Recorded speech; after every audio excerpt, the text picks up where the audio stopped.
Korea کے بلند و بالا پہاڑوں کے پیچھے، جہاں بادل زمین کو چھوتے تھے، پریوں کی ایک جادوئی بستی آباد تھی۔ سب پریاں اپنی دنیا میں خوش تھیں،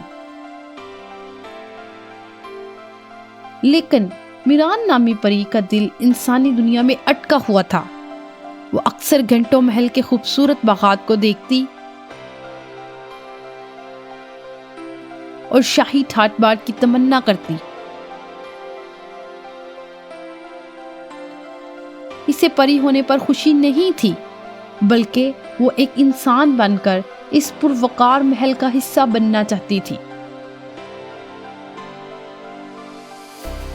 ایک صبح جب سورج کی پہلی کرن میران کے چہرے پر پڑی تو وہ حیران رہ گئی۔ اس کے پر غائب ہو چکے تھے اور وہ ایک عام انسانی لڑکی بن چکی تھی۔ اپنی مراد پوری ہوتے دیکھ کر وہ خوشی سے جھوم اٹھی اور محل کے قریب گاؤں کی طرف چل دی۔ Subscribe to Maha Fairy Tales. Like this video. Share with your friends. New stories await. وہاں اس کی ملاقات لی نامی ایک مہربان عورت سے ہوئی، جو اپنی سہیلیوں کے ساتھ مل کر ملکہ کے لیے قدرتی جڑی بوٹیوں سے سنگھار کا سامان تیار کرتی تھی۔ میران نے بھی ان کا ہاتھ بٹانا شروع کر دیا اور اپنی جادوئی سمجھ بوجھ سے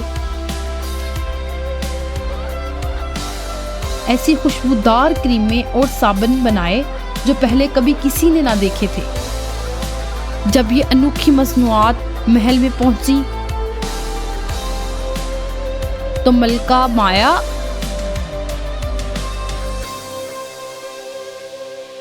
اور ملکہ سورا ان کی خوشبو اور معیار دیکھ کر دنگ رہ گئیں۔ ملکہ مایا نے فوراً حکم دیا کہ اس باصلاحیت لڑکی کو میرے دربار میں پیش کیا جائے۔ میران کا برسوں پرانا خواب سچ ہو رہا تھا۔ وہ پہلی بار ایک شاہی محل میں مہمان بن کر جا رہی تھی۔ اسے محل میں رہنے کے لیے ایک عالیشان کمرہ دیا گیا اور اسے شاہی بیوٹی ایکسپرٹ مقرر کر دیا گیا۔ لیکن جلد ہی میران پر یہ حقیقت کھلی کہ سونے کے محلوں میں رہنے والوں کے دل اکثر بہت چھوٹے ہوتے ہیں۔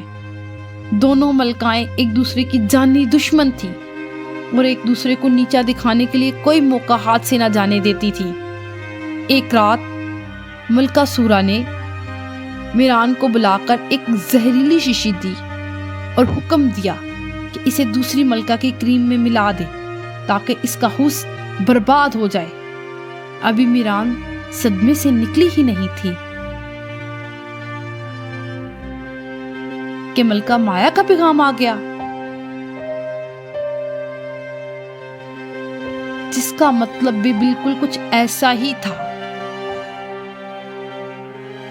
میران کا دل ٹوٹ گیا۔